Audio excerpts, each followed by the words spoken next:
You have the numbers, and I mean, the numbers don't lie. There's very much a dependence on retirees right now, and you've uncovered the information is there. A CBC Radio Canada investigation has revealed a huge increase in the number of retired teachers working as substitutes in the province's schools. Last year, 592 retirees were working as substitute teachers. Compare that to 10 years ago when just 61 retirees were working as subs. That's a nearly tenfold increase. But it's not just that there are more of them. Those retirees are working more days, and they comprise a far greater share of the province's pool of substitute teachers.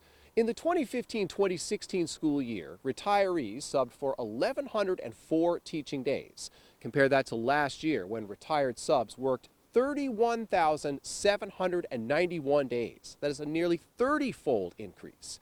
In that same school year, there were 2,400 substitute teachers on the list, and fewer than 100 of them were retirees.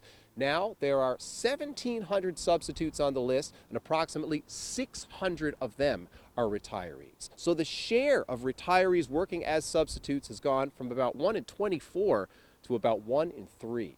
You don't need to be a math whiz to know that is a big increase. The question is what's causing it.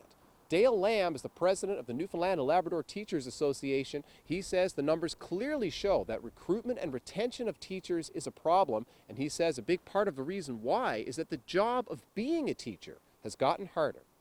Well, there's not really a shortage of trained teachers. What there is a shortage of is those trained teachers who are willing to go into the system. So it does directly tie to the working conditions in our classrooms right now. We're hearing from our members about complexity, class composition, the complexity that's entailed there. We have several references and stories that we can share about violence in the classroom and how teachers are, especially substitute teachers, they're not really prepared to go into those situations and accept that. The data shows the explosion of retirees working as substitutes began in 2020. Of course, that was the beginning of the pandemic and the challenges of remote teaching.